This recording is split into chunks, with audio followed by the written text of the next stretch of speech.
ಇವಳಿಗೆ ಮದುವೆಯಾಗಿ 10 ವರ್ಷ ದಾಂಪತ್ಯ ಜೀವನವನ್ನ ನಡೆಸಿದ್ಲು. ಬಂಗಾರದಂತಹ 2 ಮಕ್ಕಳಿದ್ರು. ನನಗೆ ಪ್ರಿಯಕರನೇ ಬೇಕು ಅಂತ ಅವನ ಜೊತೆ ಕಾಮದ ಗುಂಗಲ್ಲಿ ತೇಲಿ ಹೋಗ್ಬೇಕು ಅಂತ ಅನ್ಕೊಂಡ್ಲು. ಇವಳ ಹೆಸರು ಜಾನಕಿ. ಇಷ್ಟು ಒಳ್ಳೆ ಹೆಸರಿಟ್ಕೊಂಡವಳು ಆ ಹೆಸರಿಗೆ ಕಳಂಕ ತರೋ ಕೆಲಸವನ್ನೇ ಮಾಡಿದ್ಲು. ಕಾಮದ ಮುಂದೆ ಗಂಡ ಮಕ್ಕಳು ಕೂಡ ನನ್ನ ತೊಡೆ ಮೇಲಿನ ಕೂದಲಿಗೆ ಸಮ ಅಂತ ಅನ್ಕೊಂಡಿದ್ಲು. ಕೇವಲ ದೇಹ ಬಾಧೆಗಾಗಿ ಒಳ್ಳೆ ಸಿನಿಮಾವನ್ನೇ ಮೀರಿಸುವಂತಹ ನಾಟಕವೊಂದನ್ನ ಆಡಿದ್ಲು. ಆದ್ರೆ ಆ ನಾಟಕವೇ ಇವಳ ಚರಿತ್ರೆಯನ್ನ ಬಯಲಿಗೆಳೆದಿತ್ತು. ಆಂಧ್ರದ ಅನಕಾಪಲ್ಲಿಯ ನರಸೀಪಟ್ಟಣ ಎಸ್ಪಿ ಈ ಜಾನಕಿಯ ನಾಟಕದ ಪ್ರತಿಯೊಂದು ಸೀನ್ನ ಡೈಲಾಗ್ ಟು ಡೈಲಾಗ್ ಮಾಧ್ಯಮಗಳ ಮುಂದೆ ಬಹಿರಂಗಪಡಿಸಿದ್ರು. ಅನಕಾಪಲ್ಲಿಯ ಮಲ್ಲಂಪೇಟ ಅನ್ನೋ ಊರಿಗೆ ಸೇರಿದ ಗುಡಿವಾಡ ಅಪ್ಪಲನಾಯ್ಡು ಎಂಬಾತನ ಜೊತೆ ಇದೇ ಊರಿಗೆ ಸೇರಿದ ಜಾನಕಿಯನ್ನ ಕೊಟ್ಟು ಮದುವೆ ಮಾಡಿದ್ರು. ಆಗ ಜಾನಕಿ ಹೆಸರಿಗೆ ತಕ್ಕಂತಿದ್ಲು. ಮದುವೆಯಾಗಿ 10 ವರ್ಷ ಸುಖವಾದ ದಾಂಪತ್ಯ ಜೀವನಕ್ಕೆ ಸಾಕ್ಷಿಯಾಗಿ 2 ಮುದ್ದಾದ ಮಕ್ಕಳು ಕೂಡ ಆಗಿದ್ರು. ಮಕ್ಕಳು ಸ್ಕೂಲ್ಗೆ ಹೋದ್ರೆ ಗಂಡ ಹೆಂಡತಿ ಇಬ್ರು ಕೂಲಿ ಕೆಲಸ ಮಾಡಿಕೊಂಡು ಜೀವನ ನಡೆಸ್ತಿದ್ರು. ಹೀಗಾಗಿ ಇವರಿಗೆ ಯಾವುದೇ ಆರ್ಥಿಕ ಸಮಸ್ಯೆಗಳು ಇರಲಿಲ್ಲ. ಆಗ್ಲೇ ಜಾನಕಿ ಮೈಗೆ ವಿಚಿತ್ರವಾದ ಕಾಯಿಲೆಯೊಂದು ಅಂಟಿಕೊಂಡಿತ್ತು. ಅದು ಗಂಡ ಕೊಡ್ತಿದ್ದ ಸುಖ ಸಾಲದು ಅಂತ ಮತ್ತೊಬ್ಬನಿಂದ ಆ ಸುಖವನ್ನ ಬಯಸಿದ್ಲು. ಹೀಗೆ ಇವಳಿಗೆ ಕಾಮ ಬಯಕೆ ಶುರುವಾಗ್ತಿದ್ದಂತೆ ಗಾರೆ ಮೇಸ್ತ್ರಿ ಚಿಂತಲ ರಾಮು ಅನ್ನೋನು ಇವಳಿಗೆ ಪರಿಚಯವಾಗಿದ್ದ. ಅವನ ಹತ್ರ ಕೂಲಿ ಕೆಲಸಕ್ಕೆ ಹೋಗ್ತಿದ್ದವಳು ಅಲ್ಲೇ ಅವನನ್ನ ಸಿಮೆಂಟ್ ಜೊತೆಗೆ ಇಟ್ಟಿಗೆ ಸೇರುವಂತೆ ಅವನ ತೋಳ್ತೆಕೆಯಲ್ಲಿ ತೇಲಿಬಿಟ್ಟಿದ್ಲು. ಹೀಗೆ ಜಾನಕಿ ಗಾರೆ ಮೇಸ್ತ್ರಿ ಜೊತೆ ಅಕ್ರಮ ಸಂಬಂಧವನ್ನ ಇಟ್ಕೊಂಡಿದ್ಲು. ಅವನೊಬ್ಬ ಗಾರೆ ಮೇಸ್ತ್ರಿಯಾದ್ರೂ ಮಂಚದ ಮೇಲೆ ಇವಳನ್ನ ಇಸ್ತ್ರಿ ಮಾಡಿ ಬಿಡ್ತಿದ್ದ. ಇದರಿಂದ ಇವಳ ಕಾಮವಾಂಛೆ ಪರಾಕಾಷ್ಠೆಗೆ ತಲುಪಿತ್ತು. ಅದು ಎಷ್ಟರ ಮಟ್ಟಿಗೆ ಅಂದ್ರೆ ಫ್ರೀಯಾಗಿ ಇದ್ರೆ ಸಾಕು ಮೇಸ್ತ್ರಿಗೆ ಕಾಲ್ ಮಾಡಿ ಮನೆಗೆ ಕರೆಸಿಕೊಳ್ತಿದ್ಲು. ಗಂಡ ಹೊರಗೆ ಹೋದ್ರಂತೂ ಇವನ ಜೊತೆ ಶೃಂಗಾರದ ಗೋಡೆಗಳನ್ನೇ ಕಟ್ಟಿಬಿಡ್ತಿದ್ಲು. ಅವನು ಇವಳ ಗೋಡೆಗಳಿಗೆ ಕಾಮದ ಬೆಚ್ಚನೆಯ ನೀರನ್ನ ಹಾಕ್ತಿದ್ದಂತೆ ಇವಳ ದೇಹದಲ್ಲಿದ್ದ ಕಾಮನಾಡಿಗಳು ಸಡಿಲವಾಗಿ ಮಂಚದ ಮೇಲೆ ಹಾಯಾಗಿ ಮಲಗಿ ಬಿಡ್ತಿದ್ಲು. ಇದೇ ಮತ್ತಲ್ಲಿ ಇವಳಿಗೆ ಗಂಡನಿಗಿಂತ ಪ್ರಿಯಕರನೇ ಹೆಚ್ಚಾಗಿ ಹೋಗಿದ್ದ. ಹೀಗಾಗಿ ತಾಳಿ ಕಟ್ಟಿದ್ದ ಗಂಡನ ಬಗ್ಗೆ ಅಷ್ಟಾಗಿ ತಲೆ ಕೆಡಿಸಿಕೊಳ್ಳದೆ ಕಾಮ ಬೇಗೆಯಲ್ಲೇ ಮುಳುಗಿ ಹೋಗಿದ್ಲು. ಮಕ್ಕಳಂದ್ರು ಅಸಡ್ಡೆಯಾಗಿ ಜೀವನದಲ್ಲಿ ನನ್ನ ಪ್ರಿಯಕರ ಮೇಸ್ತ್ರಿ ಬಿಟ್ರೆ ಇನ್ಯಾರೂ ಇಲ್ಲ ಅನ್ನೋ ರೇಂಜ್ಗೆ ಅವನ ಕಾಮಕ್ಕೆ ಇವಳು ದಾಸಿಯಾಗಿ ಹೋಗಿದ್ಲು. ಹೀಗೆ 4 ಗೋಡೆಗಳ ಮಧ್ಯೆ ಇವರ ಕಾಮದಾಟ 1 ವರ್ಷದವರೆಗೂ ಹಾಯಾಗಿ ಸಾಗಿತ್ತು. ಜಾನಕಿ ಗಂಡನ ಜೊತೆ ಇದ್ದಿದ್ರಿಂದ ಇವಳಿಗೆ ಕಾಮಾಂತರವನ್ನ ಸಹಿಸಿಕೊಳ್ಳೋಕೆ ಆಗದೆ ಒದ್ದಾಡಿದ್ಲು. ಈ ಅಂತರವನ್ನ ಸಹ ಇವಳ ಕೈಯಿಂದ ತಡೆಯೋಕೆ ಆಗದೆ ಅವನ ಜೊತೆ ಯಾವಾಗ್ಲೂ ಮಂಚದ ಮೇಲೆ ಮೈ ಚೆಲ್ಬೇಕು ಅಂತ ಕಾಮದ ಕನವರಿಕೆಯಲ್ಲೇ ಕಾಲ ಕಳೀತಿದ್ಲು. ಇದರಿಂದಾಗಿ ಒಂದು ದಿನ ಗಂಡ ಮಕ್ಕಳನ್ನ ಬಿಟ್ಟು ತನ್ನ ಪ್ರಿಯಕರನಾದ ಮೇಸ್ತ್ರಿ ಜೊತೆ ಜಾನಕಿ ಪರಾರಿಯಾಗಿದ್ಲು. ಆಗ ಗಂಡ ಅಪ್ಪಲನಾಯ್ಡು ಶಾಕ್ ಆಗಿದ್ದ. ಎಷ್ಟು ಪ್ರೀತಿಯಿಂದ ನೋಡ್ಕೊಂಡ್ರು ನನ್ನ ಹೆಂಡತಿ ಇನ್ನೊಬ್ಬನ ಜೊತೆಗಿನ ಸುಖಕ್ಕಾಗಿ ಅವನ ಜೊತೆ ಓಡ್ ಹೋಗಿದ್ದಾಳೆ, ಜೊತೆಗೆ ನನ್ನ ಮರ್ಯಾದೆನು ತೆಗೆದಿದ್ದಾಳೆ ಅಂತ ತನ್ನ ತಂದೆ ತಾಯಿ ಮತ್ತು ಸ್ನೇಹಿತರ ಮುಂದೆ ಕಣ್ಣೀರು ಹಾಕಿದ್ದ. ಮಕ್ಕಳು ಅಮ್ಮ ಎಲ್ಲಿ ಅಂತ ಕೇಳಿದ್ರೆ ಅವರಿಗೆ ಉತ್ತರ ಕೊಡೋಕೆ ಆಗದೆ ಒದ್ದಾಡಿ ಹೋಗಿದ್ದ. ಕಾಮವನ್ನ ಮೈಯಲ್ಲಿ ತುಂಬಿಕೊಂಡು ನಿಮ್ಮಮ್ಮ ಇನ್ನೊಬ್ಬನ ಜೊತೆ ಓಡ್ ಹೋದ್ಲು ಅಂತ ಹೇಳೋದ ಅಥವಾ ಹೊಸ ಗಂಡ ಸಿಕ್ಕಿದ್ದಾನೆ ಅಂತ ಹೇಳೋಕೆ ಆಗದೆ ಆತ ಪರದಾಡಿದ್ದ. ಕೊನೆಗೆ ನನ್ನ ಮರ್ಯಾದೆ ಹೋದ್ರೂ ಪರವಾಗಿಲ್ಲ ಅಂತ ಹೇಳಿ ಮಕ್ಕಳಿಗೋಸ್ಕರನಾದ್ರೂ ತಾಯಿ ಇರಬೇಕು ಅಂತ ಅಪ್ಪಲನಾಯ್ಡು ಪೊಲೀಸರಿಗೆ ಕಂಪ್ಲೇಂಟ್ ಕೊಟ್ಟಿದ್ದ. ಮಕ್ಕಳಿಗೋಸ್ಕರನಾದ್ರೂ ಇವಳನ್ನ ಹುಡುಕೊಡ್ಬೇಕು ಅಂತ ಆತ ಪೊಲೀಸರ ಹತ್ರ ಅಂಗಲಾಚಿದ್ದ. ಇದರಿಂದ ಪೊಲೀಸರು ಗಾರೆ ಮೇಸ್ತ್ರಿ ರಾಮು ಹಾಗೂ ಇವಳನ್ನ ಪತ್ತೆ ಹಚ್ಚಿ ಸ್ಟೇಷನ್ಗೆ ಕರ್ಕೊಂಡು ಬಂದು ಕೂರಿಸಿದ್ರು. ಜಾನಕಿಗೆ ಪೊಲೀಸರು ಕೌನ್ಸಿಲಿಂಗ್ ಕೊಟ್ಟು ಗಂಡನ ಜೊತೆ ಮರ್ಯಾದೆಯಿಂದ ಇರುವಂತೆ ಹೇಳಿ ಕಳಿಸಿದ್ರು. ನಿನ್ನ ಜೀವನ ಮುಗೀತು, ಇನ್ನೇನಿದ್ರು ನೀನು ಮಕ್ಕಳಿಗಾಗಿ ಬದುಕಬೇಕು. ಹೀಗಾಗಿ ನಿನ್ನ ಕಾಮಕ್ಕೆ ಕಡಿವಾಣ ಹಾಕಿ ಮೇಸ್ತ್ರಿಯನ್ನ ಬಿಟ್ಟು ಮಕ್ಕಳನ್ನ ನೋಡ್ಕೋ ಅಂತ ಪೊಲೀಸರು ಜಾನಕಿಗೆ ಎಚ್ಚರಿಸಿದ್ರು. ಅಲ್ಲದೆ ಇವಳ ಕುಟುಂಬಸ್ಥರು ಹಾಗೂ ಬಂಧುಗಳು ಸಹ ಇದು ತಪ್ಪು ಕೆಲಸ, ಇಂತಹ ಬದುಕು ನಿನಗೆ ಬೇಡ, ತಿನ್ನೋಕೆ ಊಟವಿಲ್ದಿದ್ರು ಮರ್ಯಾದೆಗೆ ಹೆದರಿ ಬದುಕಬೇಕು ಅಂತ ಕಿವಿ ಮಾತು ಹೇಳಿದ್ರು. ಮದುವೆಯಾಗಿ ಮಕ್ಕಳಾಗಿದ್ರು ಬೇರೆಯವನ ಜೊತೆ ಓಡಿ ಹೋಗಿದ್ದು ತಪ್ಪು ಅಂತಾನು ಬುದ್ಧಿ ಮಾತು ಹೇಳಿದ್ರು. ಇದರಿಂದ ನಾನು ತಪ್ಪು ಮಾಡಿದ್ದೀನಿ ನಿಜ, ಇನ್ಮುಂದೆ ಗಂಡ ಮಕ್ಕಳ ಜೊತೆ ಮರ್ಯಾದೆಯಾಗಿ ಬದುಕೋದಾಗಿ ಹೇಳಿ ಗಂಡನ ಮನೆಗೆ ಮತ್ತೆ ಜಾನಕಿ ಬಂದಿದ್ಲು. ನಾನು ಒಬ್ಬನೇ ದುಡಿದು ನಿನ್ನ ಸಾಕ್ತೀನಿ ಅಂತ ಇವಳ ಗಂಡ ಇವಳನ್ನ ಮನೆಗೆ ಸೀಮಿತ ಮಾಡಿದ್ದ. ಹೀಗೆ ಇವಳು ಗಂಡನ ಮನೆಗೆ ಬಂದು 1 ವಾರವಾಗಿತ್ತು.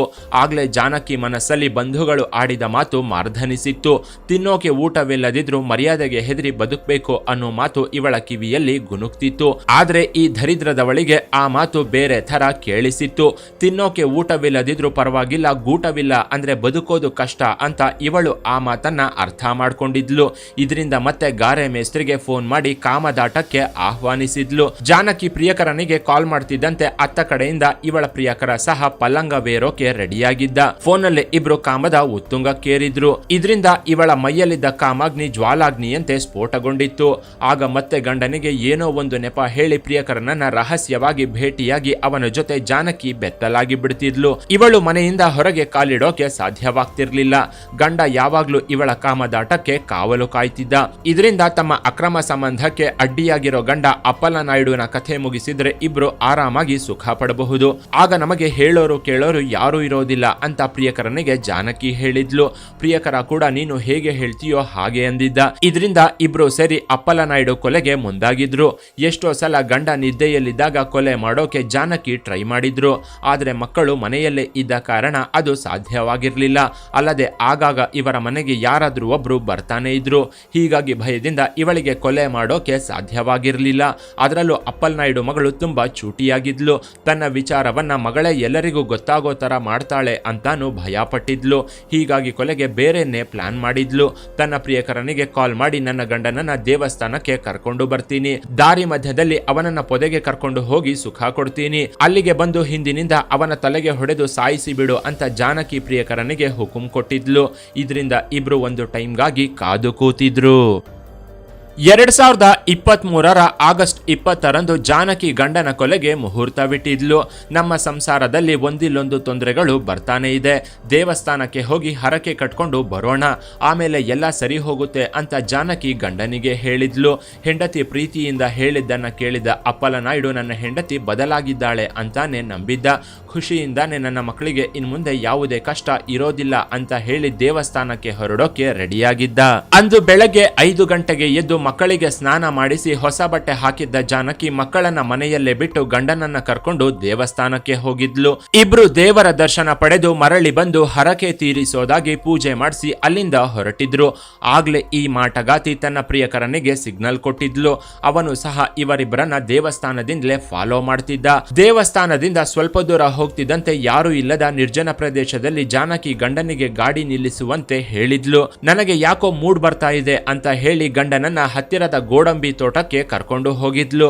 ಅಲ್ಲಿ ಯಾರು ಇಲ್ಲದ ಟೈಮ್ ನೋಡ್ಕೊಂಡು ಗಂಡನ ಕೈ ಹಿಡ್ಕೊಂಡು ರೊಮ್ಯಾಂಟಿಕ್ ಆಗಿ ಮಾತನ್ನ ಶುರು ಮಾಡಿದ್ಲು. ನಂತರ ತನ್ನ ತೊಡೆ ಮೇಲೆ ಗಂಡನನ್ನ ಮಲಗಿಸಿಕೊಂಡು ಗಂಡನಿಗೆ ಕಾಮದ ಅಮಲೇರಿಸಿದ್ಲು. ಗಂಡ ಅಪ್ಪಲನಾಯ್ಡುನ ರೊಮ್ಯಾಂಟಿಕ್ ಮೂಡ್ಗೆ ಕರ್ಕೊಂಡು ಹೋದವಳು ಅಲ್ಲೇ ಟವಲ್ ಹಾಸಿ ಕಾಮದಾಟಕ್ಕೆ ಆಹ್ವಾನಿಸಿದ್ಲು.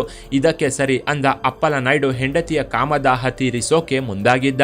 ಯಾರಾದ್ರೂ ಬಂದ್ರೆ ಎದ್ದು ಬಟ್ಟೆ ಹಾಕೊಳ್ಳೋಕೆ ಕಷ್ಟವಾಗುತ್ತೆ ಅಂತ ಹೇಳಿ ಜಾನಕಿ ಸೀರೆಯನ್ನ ಮಾತ್ರ ತೊಡೆ ಮೇಲಕ್ಕೆ ಎತ್ತಿದ್ಲು. ಹೀಗೆ ಗೋಡಂಬಿ ತೋಟದಲ್ಲಿ ಬೆತ್ತಲಾಗಿ ಮಲಗಿದ್ದ ಹೆಂಡತಿಗೆ ತೃಪ್ತಿಯಾಗುವಷ್ಟು ಕಾಮಸುಖ ಕೊಡ್ಬೇಕು ಅಂತ ಅಪ್ಪಲನಾಯ್ಡು ಸಹ ಬೆತ್ತಲಾಗಿದ್ದ.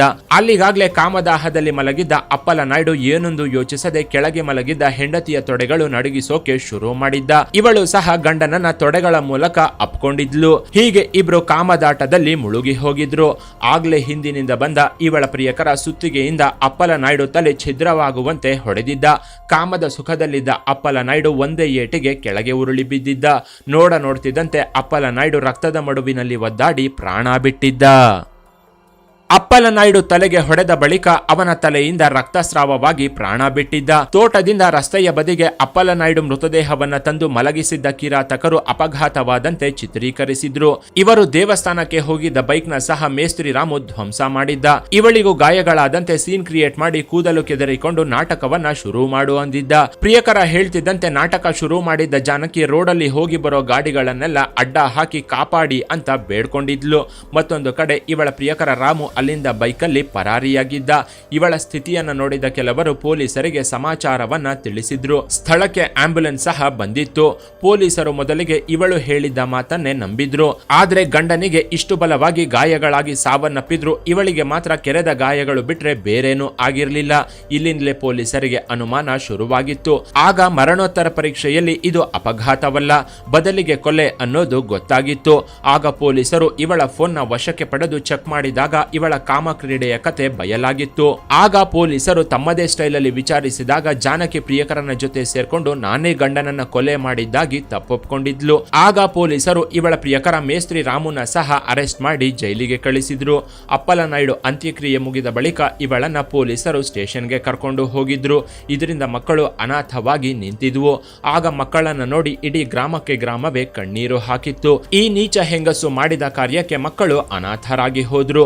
10 ವರ್ಷ ಪವಿತ್ರ ಸಂಬಂಧವನ್ನ ಮತ್ತೊಬ್ಬನ ಜೊತೆಗಿನ ಕಾಮದ ಸುಖಕ್ಕಾಗಿ ಇವಳು ಹಾಳು ಮಾಡಿಕೊಂಡ್ಲು. ತಾಳಿ ಕಟ್ಟಿದ ಗಂಡನ ಕಥೆಯನ್ನೇ ಮುಗಿಸಿದ ಈ ಹೊಲಸು ಹೆಣ್ಣು ಇದೀಗ ಜೈಲು ಊಟಕ್ಕೆ ಸೀಮಿತವಾಗಿದ್ದಾಳೆ. ಇನ್ನು ಇವಳ ಕಾಮದಾಟದ ಬಗ್ಗೆ ನಿಮ್ಮ ಅಭಿಪ್ರಾಯವನ್ನ ಕಾಮೆಂಟ್ ಮಾಡಿ. ಕೆಳಗಿನ ಡಿಸ್ಕ್ರಿಪ್ಷನ್ ಬಾಕ್ಸ್ ನಲ್ಲಿ ವಾಟ್ಸ್ಆಪ್ ಚಾನೆಲ್ನ ಲಿಂಕ್ ಕೊಡಲಾಗಿದ್ದು ಅದನ್ನ ಸಹ ಫಾಲೋ ಮಾಡಿ. ಇನ್ನಷ್ಟು ಇಂಟ್ರೆಸ್ಟಿಂಗ್ ವಿಡಿಯೋಗಳಿಗಾಗಿ ಚಾನೆಲ್ನ ವಿಸಿಟ್ ಮಾಡಿ.